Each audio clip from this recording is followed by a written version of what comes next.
deportes. Inicia la tarde con Meridiano Blue. Dirige Ricardo Ospina.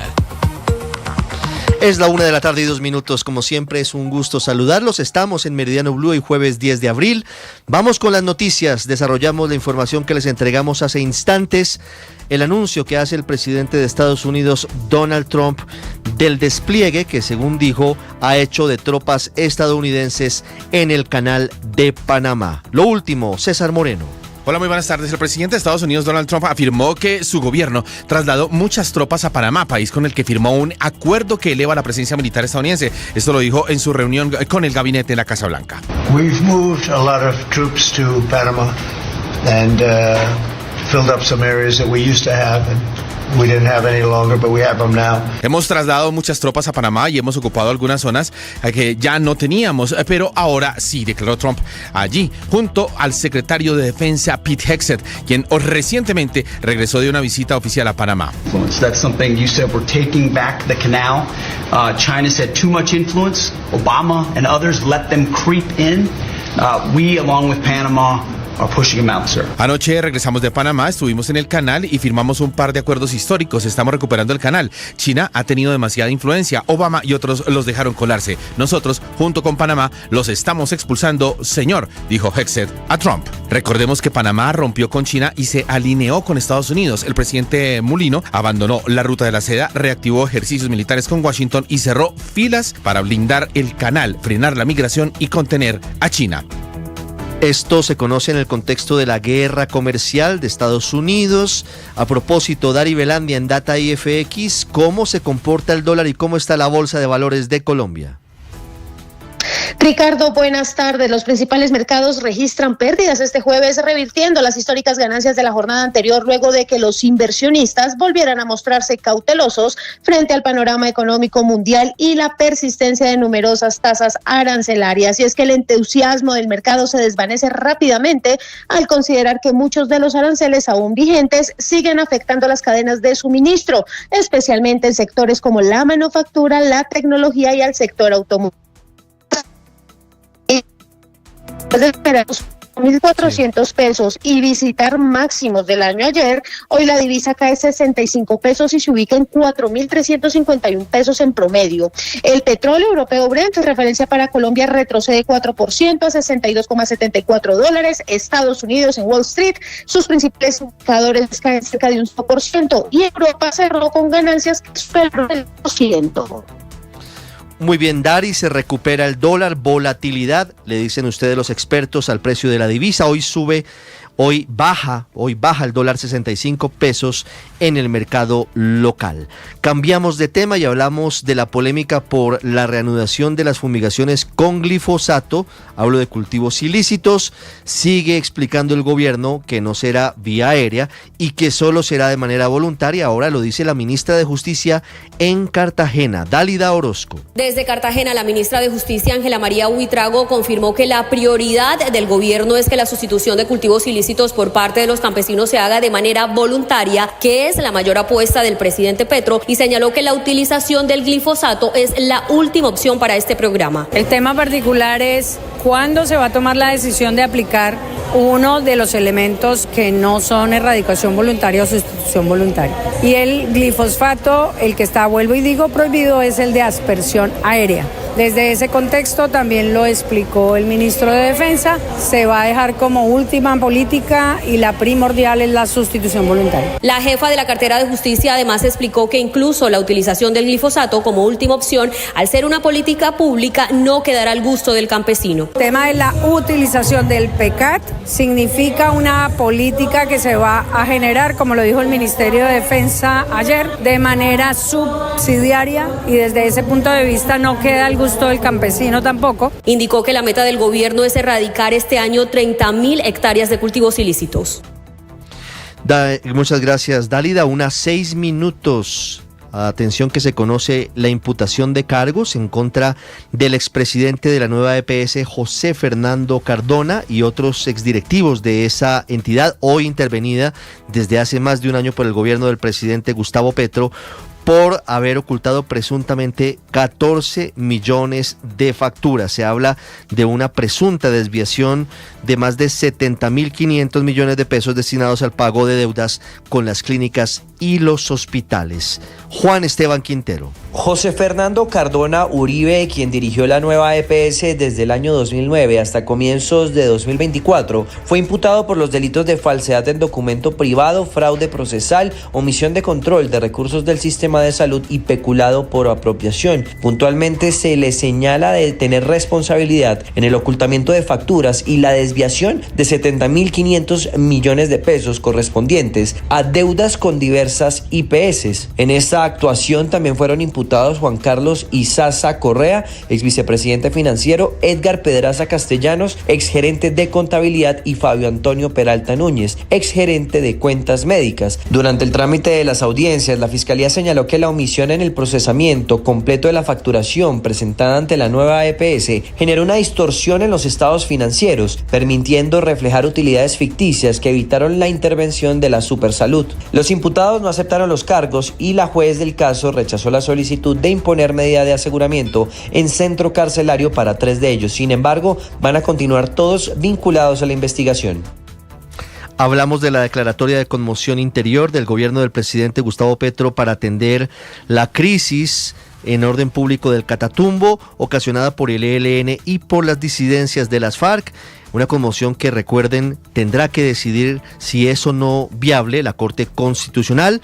A propósito, el ministro del Interior lanza un mensaje para que lo entienda la Corte. ¿Qué dijo exactamente el ministro Benedetti? Caterina Ávila. Este mes el país conocerá si se salva o se cae el decreto con el que el presidente Gustavo Petro declaró el estado de conmoción interior para la región del Catatumbo, el área metropolitana de Cúcuta y 2 municipios del Cesar por un término de 90 días. Mientras esto ocurre, el ministro del Interior, Armando Benedetti, lanzó una advertencia. Si llegara a caer la conmoción interior, sería un espaldarazo para el ELN. La arremetida que se vendría sería fatal y nefasta, y lo que habría es chorros y horrores de sangre, porque el ELN arremetería completamente.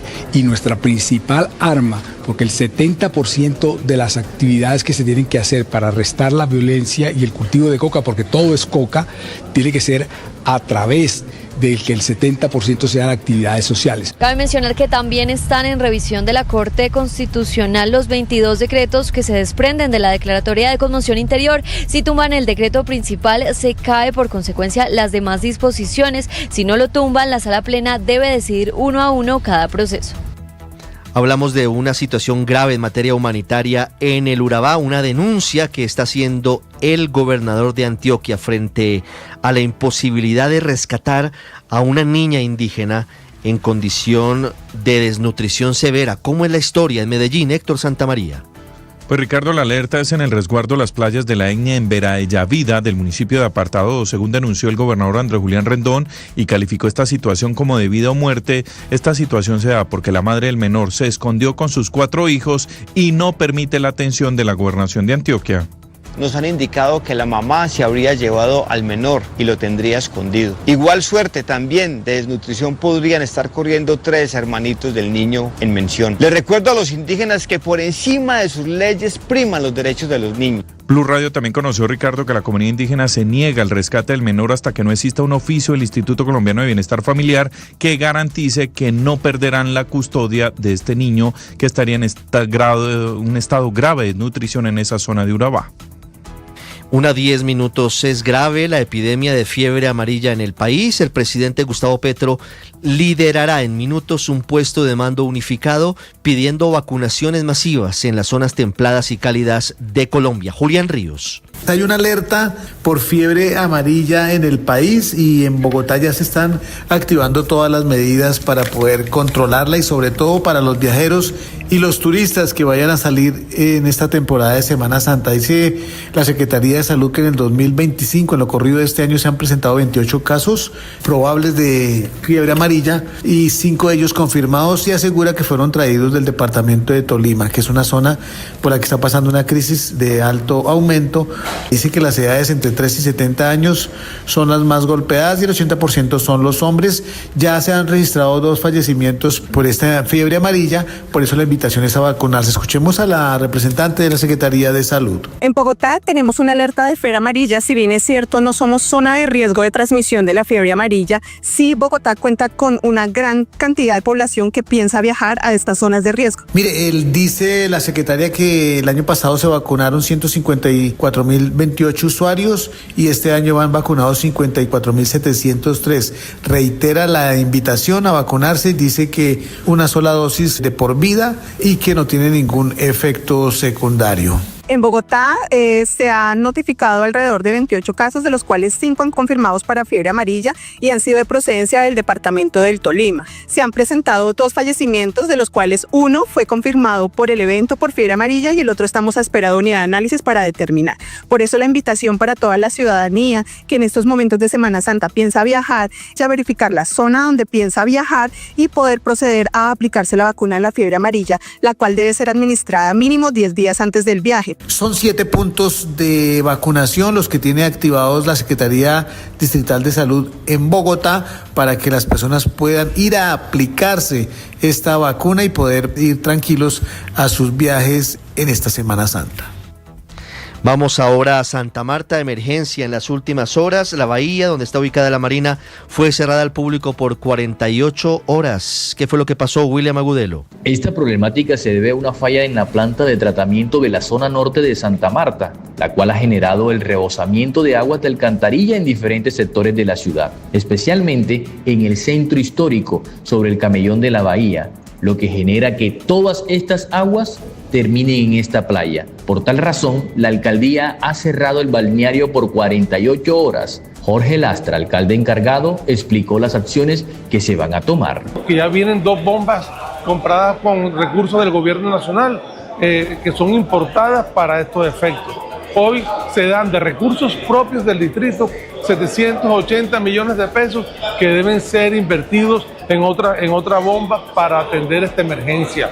Lo que buscamos con esto es que de una vez por todas Santa Marta cuente con un plan de contingencia. Por su parte, el Departamento Ambiental del Distrito, DATSA, informó que abrirá una investigación a la empresa de servicios públicos SMAR por la falta de manejo a esta crisis que pone en riesgo el medio ambiente y la salud de los amarios. Los gremios de la ciudad hicieron un llamado a que se brinden soluciones para disminuir el impacto, pues en tan solo 2 días iniciará la temporada turística de Semana Santa. William, gracias. 1:14 minutos. ¿Qué tenemos en deportes? ¿Cuál es el abrebocas, don Octavio? Buenas tardes. Hola Richie, buenas tardes. El saludo para todos. Hablaremos de la Copa Libertadores, de la Copa Sudamericana. Hoy van a estar jugando 2 de los equipos colombianos, Atlético Bucaramanga y Atlético Nacional. También se jugarán partidos de Europa League, del fútbol local, también habrá fútbol local. Hoy se jugarán partidos en Europa, hablaremos de baloncesto de la NBA, del béisbol de las Grandes Ligas y de G. Urshela, pero por supuesto todo enfocado en los duelos que tendrán esta noche el Bucaramanga y Nacional en competencias internacionales. Muy bien, Octavio, en segundos tenemos primicias aquí en Meridiano Blue relacionadas con el desarrollo de la excavación que hicieron los militares en un punto en el que habrían sido depositados los restos de la exguerrillera de la M-19 Irma Franco Pineda en la Escuela de Logística en el sur de Bogotá, y también noticias desde la JEP frente a un excomandante del ejército investigado por falsos positivos. Blue, más que radio.